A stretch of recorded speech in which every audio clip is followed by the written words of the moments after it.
Ledge. We'll follow your ponytail. All right. Grasshoppers. Here we are. We got both Ron and Dave are wearing hats. It's a big week.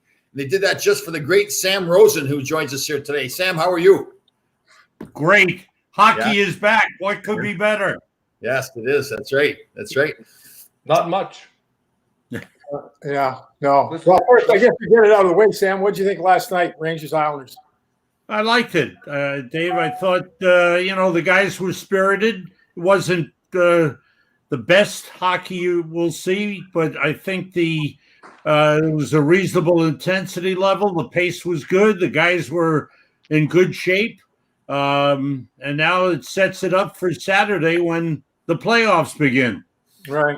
I thought the league really. Oh, look at Gresh. You got a little Greshner back there. Holy, what is that? It's one of the. I moved the other day. It's one of my official movers. Movers? Oh, he's just a moving company. Yeah, and I paid him well too. Good. 60 minutes an hour and all the fresh air they could breathe.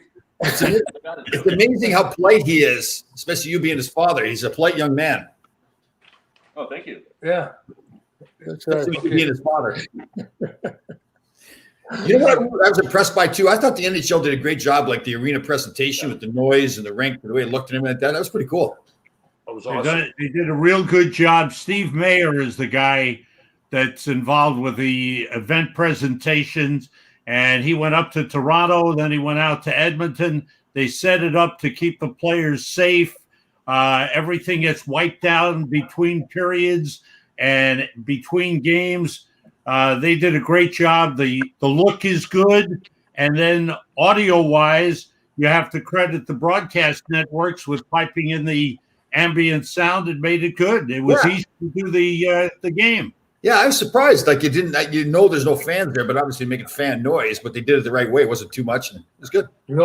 I texted a buddy of mine that his brother is the mayor of Yonkers. And this guy, Vinny Spano, he's a big Islander fan. So I texted him last night when the game was on. I said, this must be a home game for the Islanders. He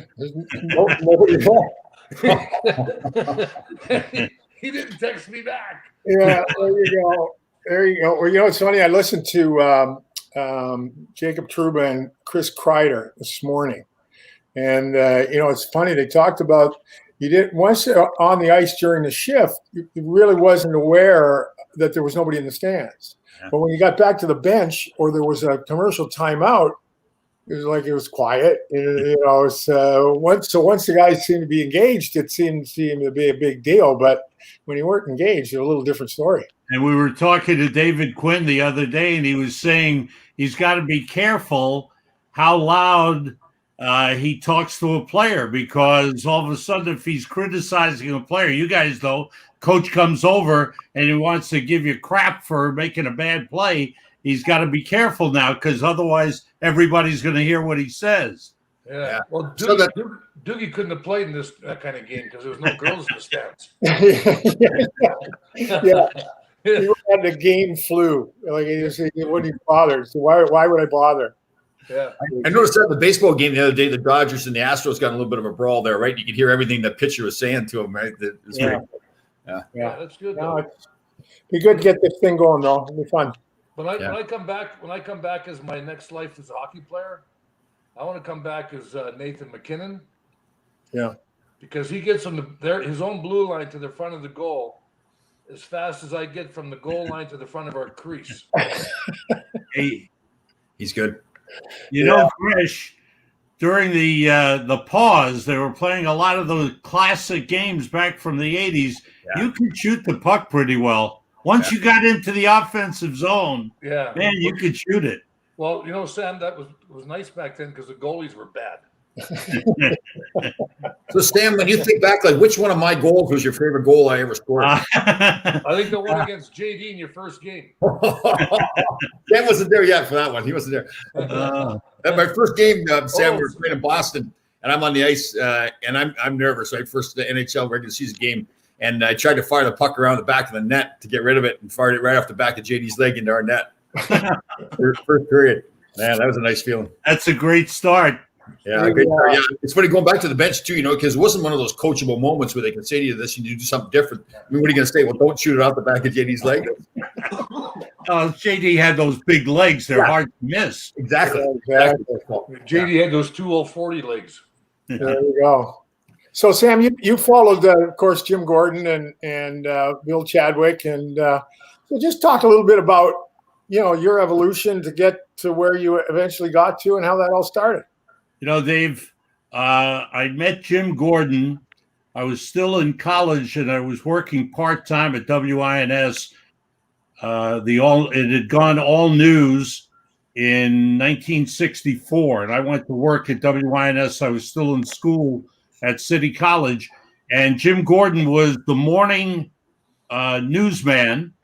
And then after he finished his shift from 5 a.m. to 1 p.m., he then went out and did Knicks basketball games, came back, would sleep in the lounge, and get up at 5 a.m. and do the news again. Wow. But he and I became good friends, and he helped me as much as anybody ever did in my career. He'd listen to my tapes. He'd listen to my BS.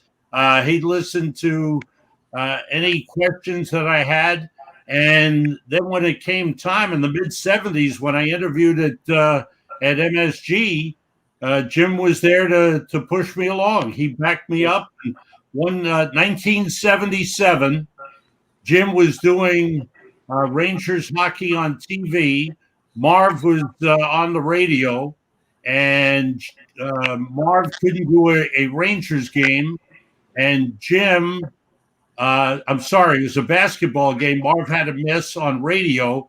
Jim was going to fill in for him.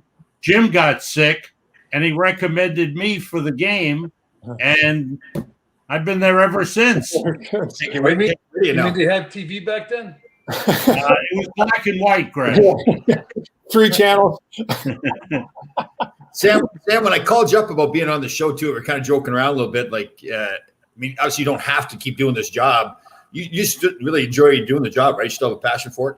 Absolutely love it, Tommy. I mean, I missed the games these last 4 months. I was going crazy, but I love the games. I love the players from all over the world. These guys are great. They're fun to be around. Now, you know what the locker room is. Now, I'm not there right after practice and after the games. These guys are really tight. They go out together. Obviously, the age difference now it was different. We were more the same age, so we hung around together a little bit.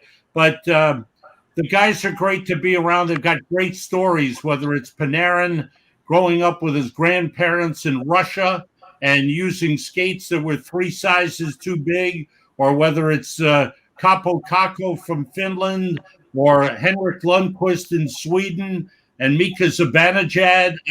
These guys have great stories, and I love to talk to them. I love to be around them, and it helps me. It keeps me young. It's a great feeling to feel the buzz in the locker room and be around the team before and after the games. I haven't dropped off. The love hasn't dropped off at all. That's great. And I like you on football too. Thank you, Gresh. I do. Unfortunately, this is going to be a strange year for football too. Yeah. We had a chat. We were talking last week a couple of weeks ago, and I think most of us thought that football would probably have the biggest struggle and try to get back up and going. Yeah, and baseball too. It's a big group. Part of it is football. You're going to have 55 players. You've got another 15 coaches. You've got training staff, medical staff, administrative staff. That's a lot of people on buses and on planes. And man, that's going to be tough for them to make it through. And you have to remember one thing: like, hockey's the greatest sport in the world. Plus, the guys are a lot smarter. They'll stay home. Well, so far. Well, for the first couple of weeks. But it is kind of weird watching how hockey has got the bubble cities and how they're trying to do it with baseball and football not having the bubble cities. It's almost like you're guaranteed there's going to be a problem, right? Well, it sounds like it, right? Yeah. Well, you see the breakout. You see what happened with the Marlins in Philadelphia. Now, fortunately, None of the Phillies have tested positive. So Well, they just did, Sam. They just had a coach and a locker room staff get oh, tested. they did. All Yeah. right. So there the Yeah. problems continue to mount. So that's I'll give a tough situation. And the Marlins, half their team is shot here. So what are they going to do? But I'll give the NHL a lot of credit the way they set this thing up. It's brilliant. I mean, I don't like all the guys in one place and one hotels and whatever they're doing. They're all kind of, and the guys are happy doing it because they want to Yeah, play. buying into it, right? Yeah, I mean, Yeah, that's the thing you get. You really along the way, it was never. I think out of all this in our business is when they agreed to extend the collective bargaining agreement. And you go, boy, it sure sounds like they're all on the same page here, just trying to work together to get through this, and then have something in place for with when and if they do get through it. So it's been, I've always been proud of our fraternity. I think most of us, pretty humble guys. We come from backgrounds that, kind of keep us real, I think. And that attitude, I still think prevails. The money's a lot different. It's a bigger business. There's no question. But by and large, the guys are still hockey players, and that's good stuff. There's more cooperation than ever before, Dave. I don't know that they ever worked together as well as they have in getting this contract extension and setting up this whole postseason tournament to lead to a Stanley Cup. They did a great job. Yeah. Hey, Sam, a few weeks ago, we had your old partner, Phil Esposito, on the show. And before the show, I talked to Phil, and Phil said, can I swear at all on the show? Do you have to pay Phil to come on? No, maybe I should have. we gave him an oxygen tank for his nose. But I said to Phil, I said, well, okay, if you want to swear a little bit, it's okay. We're trying to make this a PG show. Well, Phil set a new record for dropping the F-bombs. I was like this. And oh my God. Oh no, not another one. we were cringing there a little bit. Yeah. So when that was your first partner with MSG, right? When you started? That was, he was my first partner. Phil retired, as you guys know. You were his teammate, and went up to the broadcast booth and worked with Jim Gordon. Then JD retired, and it became three in the booth. And then JD went up to Canada and really became the best in the business. And Phil was there when they replaced Jim Gordon. I succeeded Jim, and Espo and I worked together for 2 years.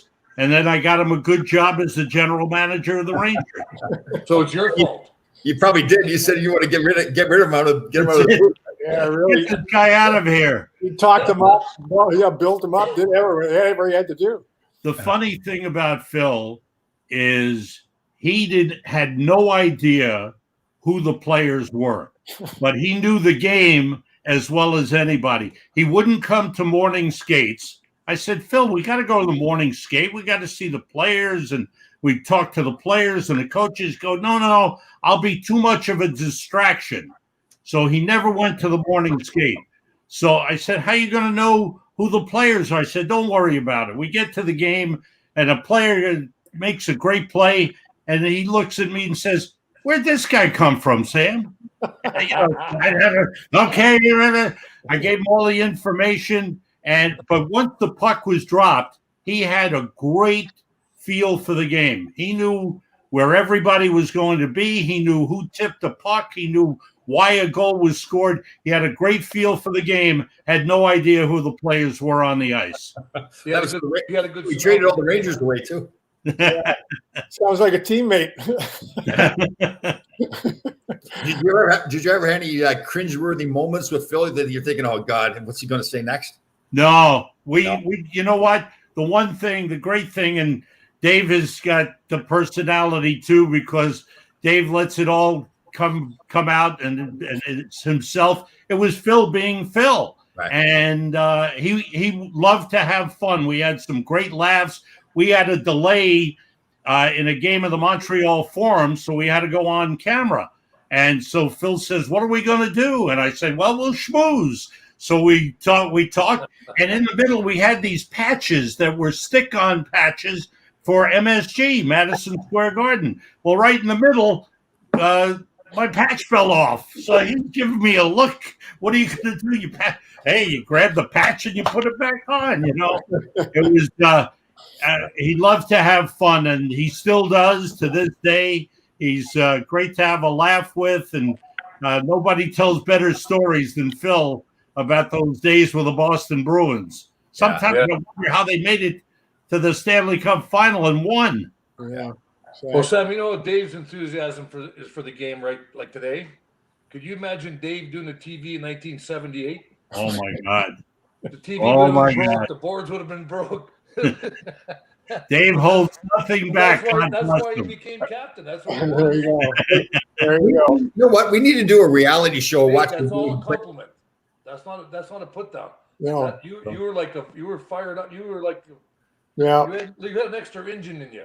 You know what we should do? We should get a camera and follow Dave around on the golf course too. I think one time me and Dave were playing golf. Dave must have been playing golf in Florida, I think. And I played 9 holes lefty, 9 holes righty. Yeah, 9 holes righty. Beat me both sides of the ball. But the Dave golf, looked at me like, what's Dave wrong? only breaks 1 or 2 golf clubs. They're very expensive. The sticks weren't as expensive back when he played, so he broke them over the crossbar. There you go. He would break $100,000 worth now. remember Dave? Was it last summer? We played. Couple You played summers ago. Yeah. the golf tournament for the. Yeah, that was Foxworth, right? So I was the MC. I was what we were doing. We were the auction. I was the auctioneer, and Dave was sitting at the table. And I didn't say too much. And then Dave got up and left. And I said to this table, I said, "Did you guys have to sign a waiver to play golf with Dave?" And they all said, "Yeah." Did you have a few moments out there? And well, yeah, I got a little dicey a couple of times. Yeah. I love that. The thing is, too, is like I throw my club like 100 yards. You know, I can't believe I was that angry. God, I throw And the it ball like only mile. went 80. Oh, forget it. And the ball only went 80, so you were ahead of the game. You played the club. Oh well, it's all fun. You Sam, take the game seriously. You want to be good at it, Dave. Yeah. Listen to me. It's not a knock to you there, Slip. It's not a knock. Yeah. Dave lives his life with his heart. Dave's all heart. Yeah. Sam, You were like that from the time I remember in Providence in '74. I'm going, holy good, this kid's 18 years old and he's like insane. like if he made a bad pass and the puck guy got it and scored or something, there was like boards being broken. You can come in. Sam, are you a golfer? Well, I pretend to be. Yeah. I mean, I love playing the game. I don't work at it though. I just go out and play, and I shoot in the mid 90s, and I'm very happy. If I play bogey golf, I'm a happy camper. And my wife and I have a place down in Delray Beach where we spent the pause, and it was great because you just walk out and play golf every day. And I'd go out at 5 o'clock sometimes, play 9 holes in an hour and 15 minutes. It was great. I just enjoy playing the game and watching it on TV. The guys now, I mean, unbelievable players now to see how far they hit the ball. Hey, the other day when I'm watching Bryson DeChambeau drive the ball 380 yards, it was like, whoa. Yeah. I quit playing golf in 05. I got down to being like a pretty good handicap, and now I go out and play. My driver goes the same distance as my 5-iron used to go. So it's not too much fun. I tell you, I had the opportunity I played with Mark Stahl and Greg McKegg, and McKegg is like a 1 or a 2. Ooh. Oh my God, does he hit it? Oh, the other guy who can play too is Brady Shea. Oh. Brady Shea's a player too. Yeah. A lot of guys, because the season's kind of matched up and stuff like that. So a lot of guys playing good. Clark Gillies we had on. Clark was a tremendous player. Yeah. I like Brady Shea as a Ranger, Dave. What do you think? Well, somebody, when they extend Chris, you can't pay everybody, right? And and they've got some depth on the blue line. The kid over in Sweden looks like he's going to be a player. He's going to stay there another year. He's a left-handed shot. So he's such a good kid. He's one of those guys you'd love to have him show up want to date your daughter, sort of thing.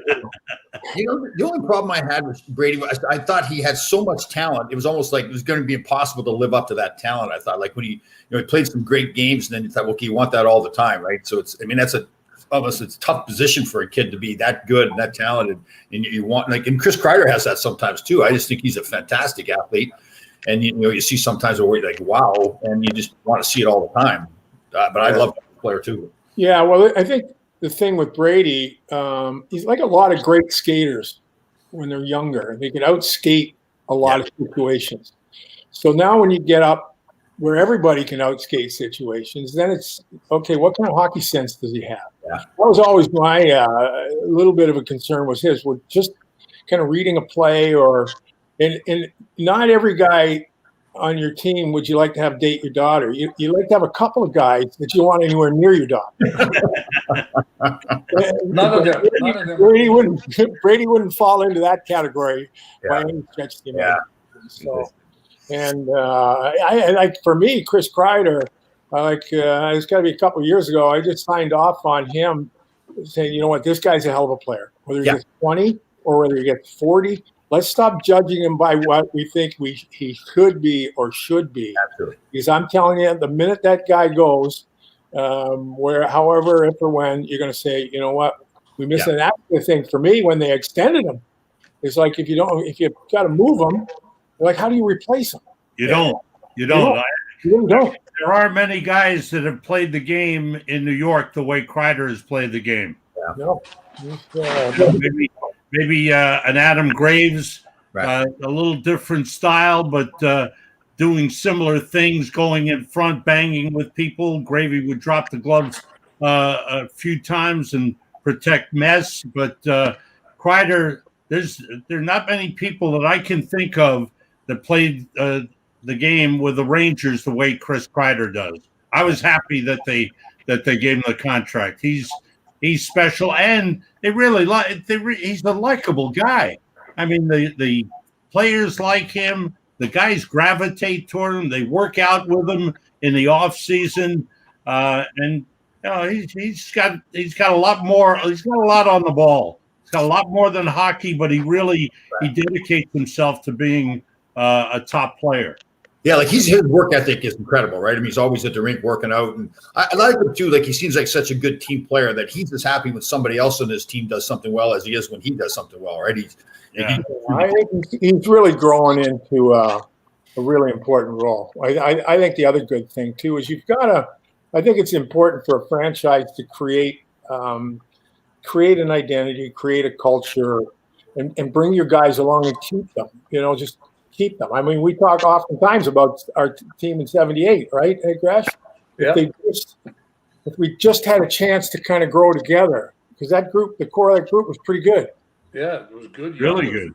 And, so that's the other thing, but hats off to Jeff Gorton and Chris Drury and the staff and Kreider's people too. It takes two sides to make a deal, and I think the Rangers are certainly better off with him than without him. Yeah. Well, where are you going to find a buddy that big and that strong? I mean, he's like And fast. I mean, speed wise, me and him are almost comparable to speed wise. Almost. Well, maybe we're only 20 miles an hour difference. Well, that's the thing. We're all defensemen. I like to have a guy like that coming that fast. When you change. You change. Gresh, you were sneaky fast, Gresh. He used to say, how do you play against Gretzky? Change. Or it worked, Hey, Sam, you know what I always wanted to ask you? Like in '94 when they won the cup and you had your famous line there once they won. Did you prepare that, or did that come to you? Or what? The night before Game 5, I stood in front of the mirror. I was shaving. Rangers were up 3-1. Just came back after winning the 2 games in Vancouver, and everybody thought it's over. Series is over. People are calling up. Where's the post-game party? What are you doing afterwards? What are you doing to celebrate? And I'm trying to run things around in my head as to what I'm going to say, and they lose the game. And then they lose Game 6, and now you're at Game 7. The best thing that happened for me were the 2 icings, because then all the thoughts that you had that we were preparing to say no more curses and no more 1940, and that went out the window. And then finally they dropped the puck and the waiting was over. And what came out just came out naturally because we, those two stoppages, the two icings in the last minute or so, and they set up that final face-off. And finally it was over, and they had finally won, and they won it at the Garden. Man, that was special. Yeah, that was quite a night. Yeah, I went to a few parties, but I was always ahead of the Stanley Cup and never got to see it. I couldn't. You can't touch it. Can't take a picture with it. What are you going to do? Yeah. So I ended up leaving. I had left the city like 6:30 in the morning, and the cup kept coming behind me. I ended up on 88th Street, and I left there at 6 o'clock, and the cup got there at 6:30. The auction house, Gresh. Yeah, exactly. Yeah. I went up there with Rod Gilbert. Took him up there. It was great. My buddy Peter Collins was part owner of that place, and Johnny B. There you go. For a long time. Not that I ever went there and drank. Yeah. No. For more than 2 days in a row. That would be out of character for you, buddy. Yeah. For more than 2 Hey, days all in a your row. friends, that's all. Hey, used to get there around 10 at night, and then you figure out what time you have to get home. See, Not in the wintertime, though. I never went there in the wintertime. So the thing too, I remember about '94. So I was working at Midtown after Game 7. We didn't go out, but we got home late. So I had to be back at work. I was a little late getting into work, and I was on a big trading floor, a Wall Street firm. And I remember walking in and got a standing ovation walking in because I was part of that New York Ranger history.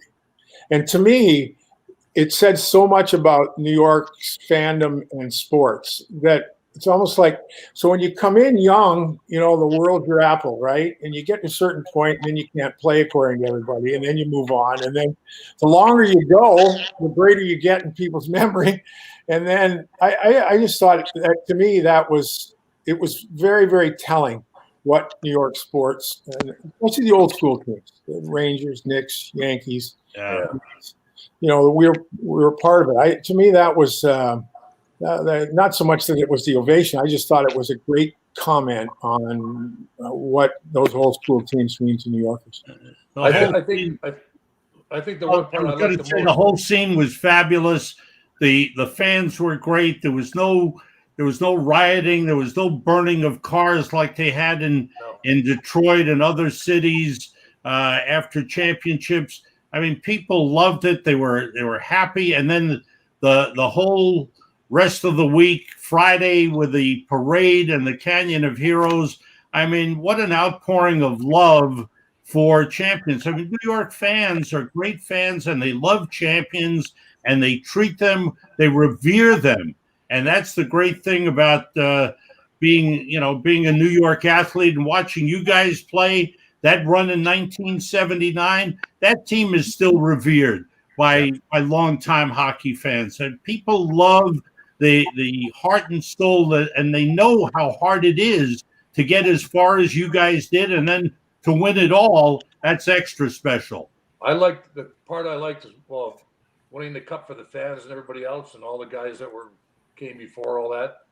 Part I liked the best was when I saw Adam Graves go into the camera. No more 1940. I'm not going to hear from any more of these ever again. Now it's 1983. Yeah, that's right. It's been a long time. And again, I mean, I've always said it, and I've been a sports fan, a fan of every sport and all of the New York teams, and watched the Giants win championships and the Yankees. But it's so hard to win the Stanley Cup. I've always said it. You guys know, you've been there, you played it. To go through these series and what you have to go through after an 82 game schedule and all the travel and the physical play, and then play the thing for the cup that you grew up dreaming about.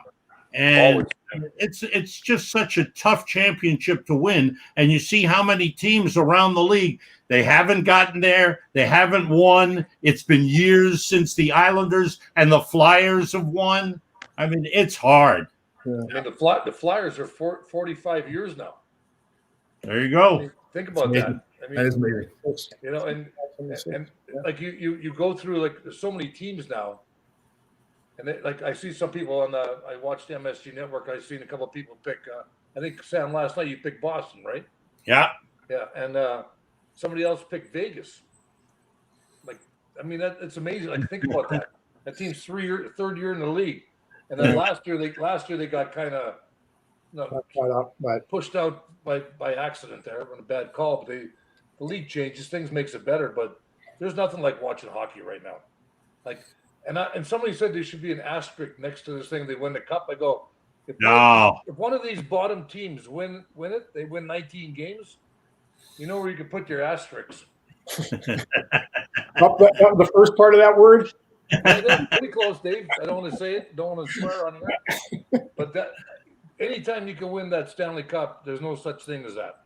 Yeah. That's like you said, Sam. That's the hardest grind there is. I remember like in '81, Dave was hurt. I think in the playoffs, 86, Tommy, you were hurt, right? Yeah. And it's tough to get back in there. And like the games are, when you come back from being hurt, it's a lot tougher to get back into the game mode. Yeah. And when you miss a little bit, and you think everybody got faster, but they didn't. You just got a little slower. It's true. But we had a lot of fun, a lot of, 80, we had 79, 81, 86. We did some nice things, and it was a lot of fun. Mm-hmm. But I'm glad they won in '94. It took all that away. That's right. That's good. And the fans are great. They do. I've been here 46 years, Dave. You also, and I think one fan in all the time I've been here has not been a nice person. Only one. Who was that, Gresh? Adam Gruntner. He's a buddy of mine. Because I call him. I told him He must have lost a bet. No, He lost some money. No, I said to him, you ever get your lawsuit settled with New York, City of New York? He goes, what lawsuit? I said, the lawsuit, they built the sidewalks too close to your ASS. Oh my God. Oh, it's funny. He's a good. So Sam, he's a good man. 2016, Sam, you get inducted into the Hall of Fame. How was that? 2016, during the summer, I get a call from Chuck Caton, who was the head of the Broadcast Association, and he's on the golf course. Sam, how you doing? I'm doing all right. Chuck, how are you? What are you doing? Oh, I'm on the golf course, and I got my cigar here, and I'm having a great time. And he said, don't do anything the second weekend of November. And I said, aha. You know what? It's just such a fabulous honor because you never think about something like this. We talked about it before. I just love doing the games. I'm having a great time. I had a great time then. I'm still having a great time now. And I just try to transmit that to the fans and to have people come and say, you know something, you're worthy of everybody knowing how good you are and you've contributed to our sport and we want to honor you. That's the be all and end all. I mean, you can't ask for anything better than that. No, people love you, Sam. Well, it is true. Welcome back. Sam, it is true though, Sam. Like Gresh said, I mean, we've been doing the show for a few weeks here now, and people are constantly asking for you on the show. And I was like, what? Sam who? Sam who? What do you want that? Well, that's what I noticed too. When you put it out, and the number of people who commented that Sam was coming on, that was good. No, it's same thing. It's an iconic franchise, iconic voices that all, and you know what? And you happen to be there in the pinnacle of recent generations in '94. Yeah. And speaking of which, how was now? And JD. So did JD? In my impression, JD kind of changed the role or the expectations from a color analyst. Am I correct in that, Sam?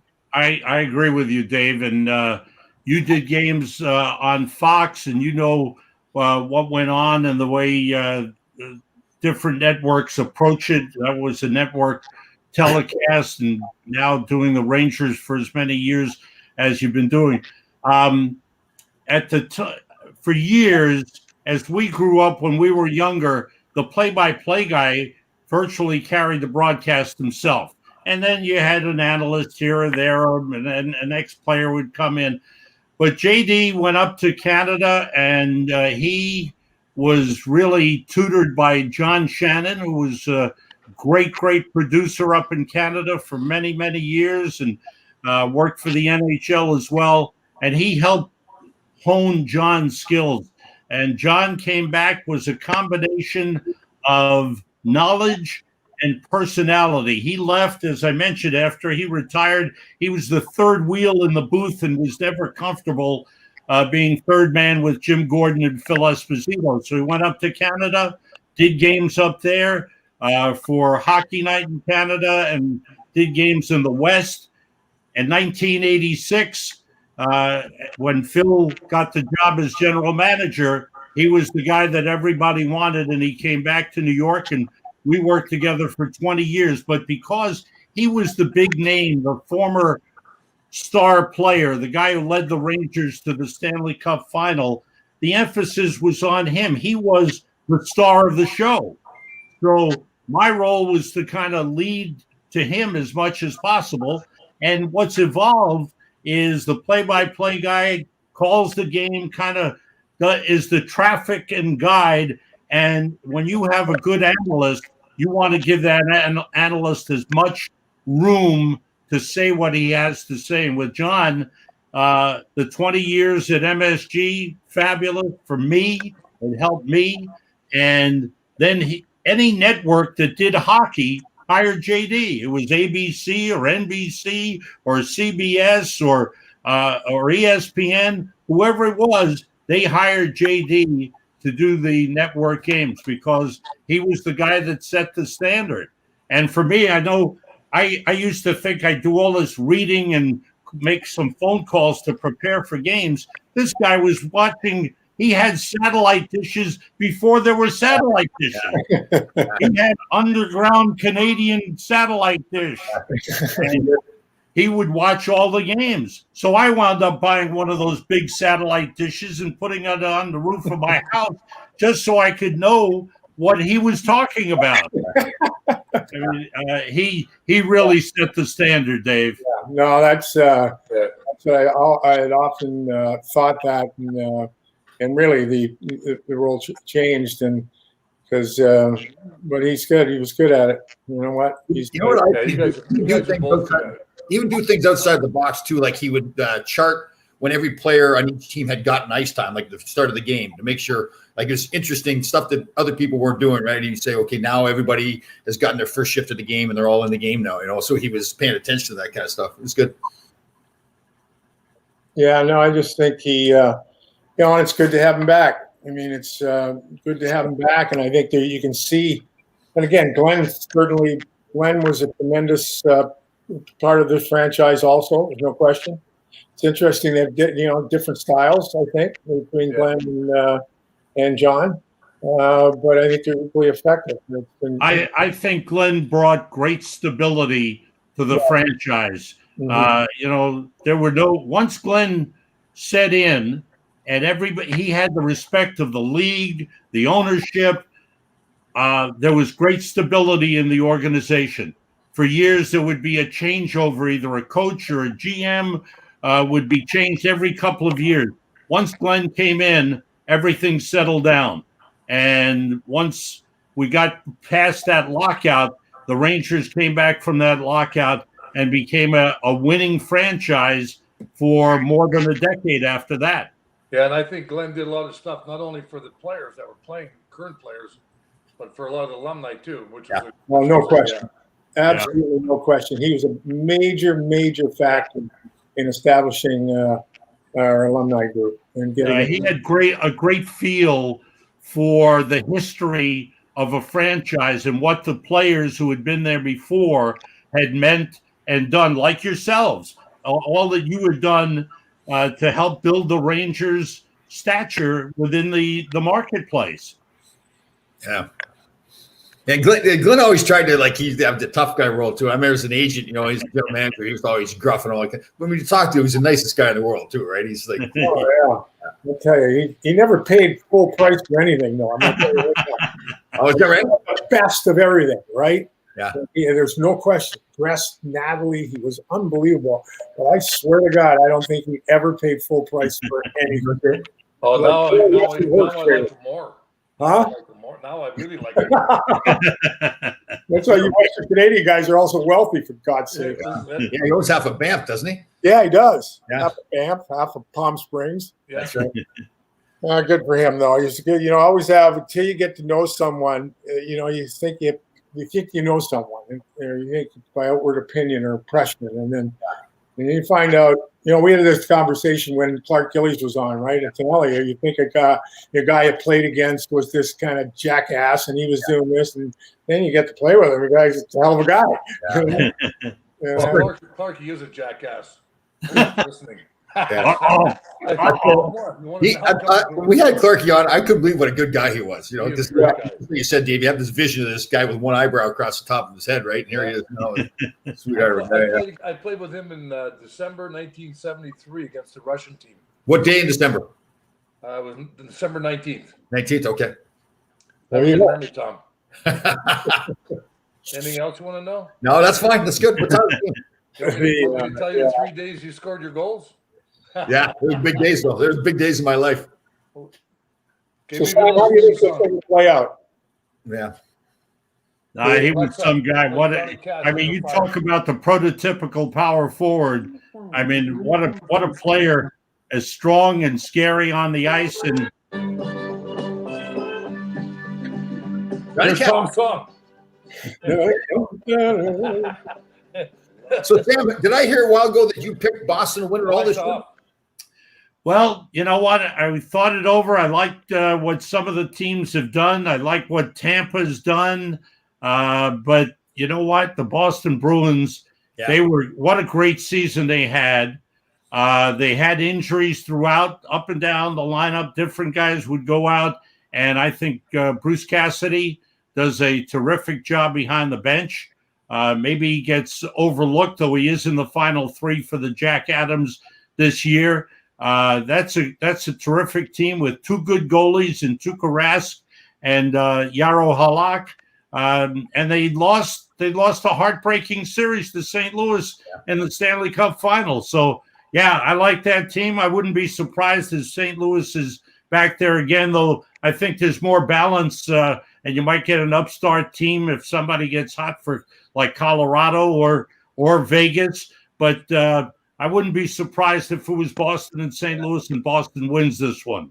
You got to put Tampa in that category too. Tampa's pretty good. Yeah, the one thing with Tampa is they haven't learned to win yet, I don't think, right? I mean, they haven't learned like Washington learned to win finally. Although I know it's just one game. I watched Florida and Tampa play. I was good against boys. Yeah, it was, wasn't it? Yeah. Oh. Like from skill set. Yeah. Thing about Boston that you got to like, and they've always had their special culture, right? Yeah. You get the impression anybody you ever talked to who's played for the Bruins, it's Chara, it's Bergeron, it's Marchand, it's Krejci. Their best players do set the table, set the table on and off the ice. Yeah. And I think that's the thing. I tell you, I was down in John Giannone's role more often this winter than I had before. The first time the Bruins came in and they beat the Rangers like 7-2, it could have been 15-2. They were so good. Oh my God, their blue line. So you know what? It wouldn't be far off if that happened. If the Bruins ended up winning. Dave, you mentioned Patrice Bergeron, and I got to tell you, Mika Zibanejad, he's on the road to becoming another Patrice Bergeron. I think at both ends of the ice, right? Maybe a better offensive player than Bergeron. Yeah, I think he's a little more dynamic offensively. Yeah. I really do, because when he kicks it up a notch offensively, you go, wow. You notice him, but that's not a bad bracket to be put into if you're somebody that's being compared to that guy. It's interesting watching players grow, and we've had a chance, you and me, Dave, watching Mika since he came over from Ottawa, and the growth in his game has been phenomenal. Yeah. He has really elevated, and he's only 27. He's elevated his game to elite status. The guy can skate with anybody. He plays both ends of the ice. He's physical. He can shoot it. He kills penalties. He plays against the top centerman. He's the full package. Yeah. Yeah, I know last night we're watching you, Sam, and Joe was talking about his thoughts that Mika could very well have been the MVP of this team. I would agree. I would agree, taking nothing away from Panarin, obviously.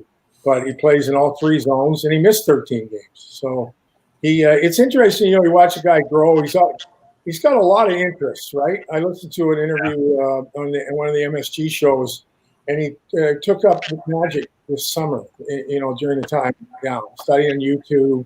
Now all of a sudden he's into magic. He's into magic tricks, card tricks. And, he's a musician. He's a reader. This guy has got a lot of things going on. And I think the story that apparently was told in Ottawa was at the end of the season, Brian Murray, who was a general manager, God rest his soul, in his exit meetings called Mika in and said, Mika, I want to know what you have against our training staff. And Mika's the typical Swede, the most polite. Well, I have nothing. What, you really don't have anything against the training staff, the fitness guys. No, well, why the hell don't you listen to him? Brian Murray said to him, because he really wasn't. He just wasn't taking that extra step. That he was 6th overall in the draft, but then we forget he's only 22. Yeah. 22 takes time. But boy, the Rangers. Talk about a robbery, and Derek Brassard was a good Ranger, but boy, you take that deal 100 times again, wouldn't you? Oh, that goes right to the top as one of the great trades that they've ever made. Right. It's true, right, with these young kids now. Like you see Austin Matthews and Connor McDavid come in as 18-year-olds and play so well. I think the expectation is that everybody's going to do that, right? So most times it's just not like that. Look at Nathan McKinnon. We talked about him before. His first 2 or 3 years in the league weren't that great, and then he matured. And same thing with Mika, right? Now they're becoming the players that you hope they were going to be. Oh, absolutely. You know what? That's the pressure of the fans and the media on a guy getting drafted so high. And when no matter what sport it is, these guys get big contracts before they've proven anything. They're high draft picks, whether it's in football, whether it's in baseball, basketball. They get big money, and the expectations are, bang, they're going to be instant superstars at 18 coming to New York. I mean, we've seen it, Dave, you and I, and you guys have watched Capo Kakko. It's been a tough transition for him. Yep. Here's a kid from Finland. He's coming from the other side of the world. He comes over, can barely speak the language, is away from his family for months. He's a diabetic, which not many people knew about until lately. And here he is in New York. And every city, we go to Las Vegas, he's walking around, his eyes are holy. He couldn't believe what he saw in Las Vegas. So everything it's a new world for him. And we expect him to be a superstar player and lead the league. Yeah. Well, I think he'll be good, though. Yeah, he will. Hey, listen, there's a couple things, too. I think maybe the worst thing that ever happened was the goal he scored in Traverse City when he skated around the net like 3 times and finally put it home. Now, he might get half a lap. He won't even get half a lap in the NHL doing that. Because it's now he's in the best, and he's on a smaller ice surface.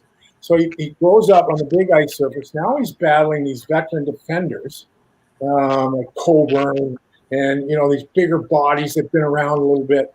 No, he's going to be just fine. I mean, all you talk about the big money in the other sports, they really don't get money at 18, though, in football. They're even a little bit older.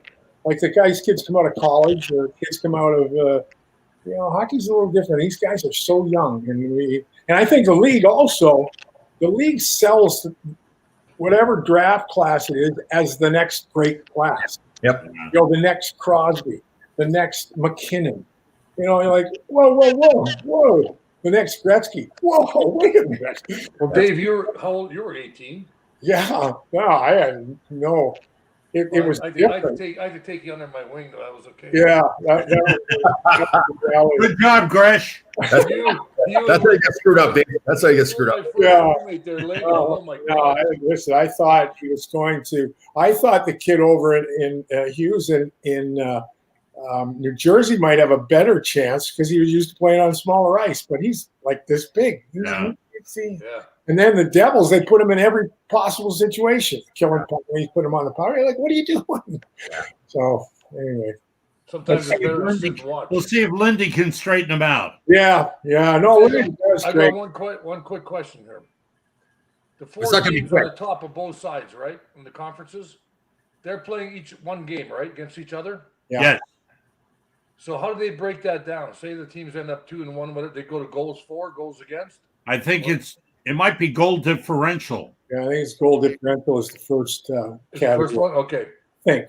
Somebody asked me last night, and I said, I have no idea. Yeah. That's what I thought it was, but I wasn't sure. I was going to call Tommy, but it was 8:30. He was already in bed. He gets up at Gotta 3. get up. Yeah, I got the ginger shot with turmeric in it. Tommy's got to train for another Survivor show. That's right. That's I right. saw that new show on there, World's Toughest Guy or Toughest Man or something like that. I want to get on that one too. And with The Rock, is that the one with The Rock? Oh, it's when these guys out World's Toughest or something. They're out in a farm. They're shoveling stuff around like Gresh does. He's always shoveling crap around, you know. I have to. I live across the street from him now. Gresh and I are now neighbors in the same condominium complex. Oh, Yeah. You got to see all the girls coming in and out of here. Oh my God.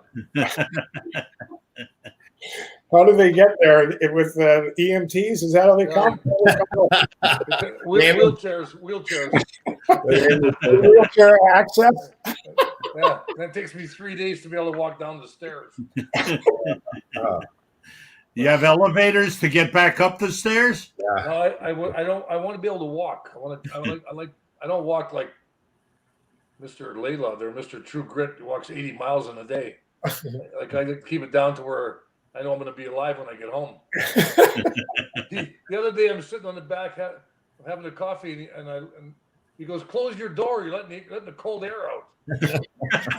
He had the air conditioning on and the back door wide open and like, geez, conserve energy, Gresh. Oh, Come God. on, let's go. That's right.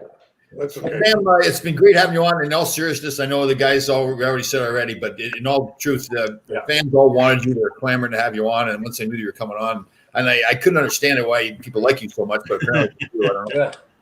Yeah. Well, how I'm many going to games? try and keep fooling them for a few more years.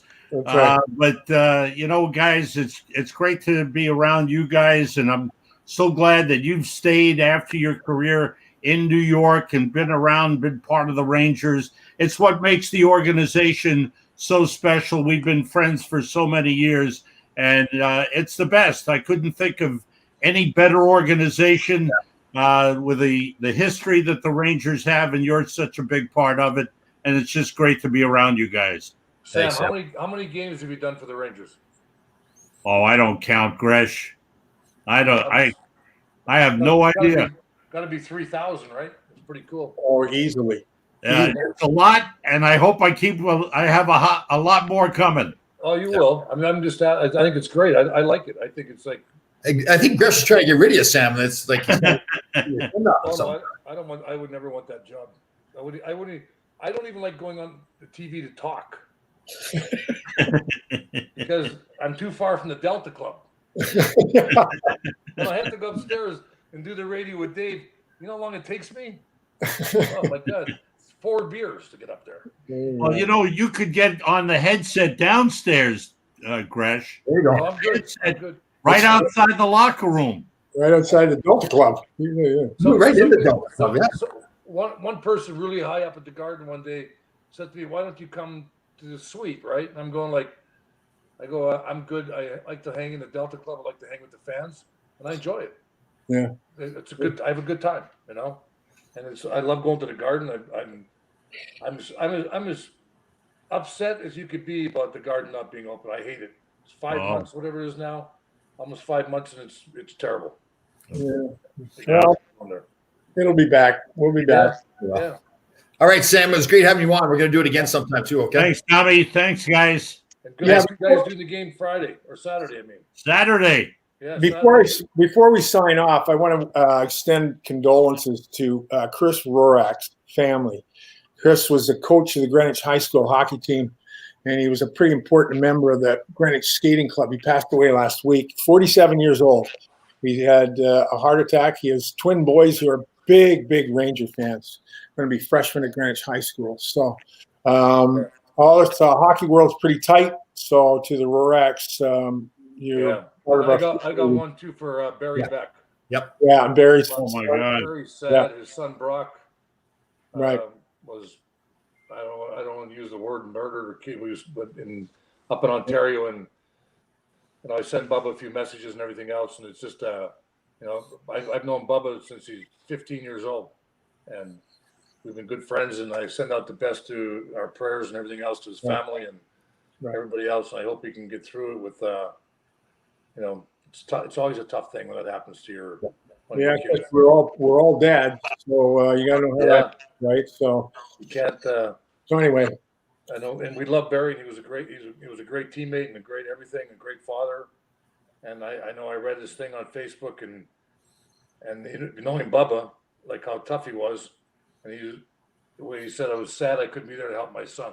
yeah, That was tough. It almost tears me out. It makes me cry because I have a bunch of kids, and there's nothing that I wouldn't do for them. Tragedy. Everybody have a great time, and Saturday is only the first victory in the first three. first of three. It's really going to be exciting. Can't wait for it. Yeah, very exciting. Good job, guys. Sam, thanks a lot. Yeah, Stretch, Sam, thanks. till See next ya. week. See everybody next week. Tommy, I'll see you, but you two guys work on Saturday, so have a good time. Thanks, guys. Talk to you. Yes, Sam. Thanks.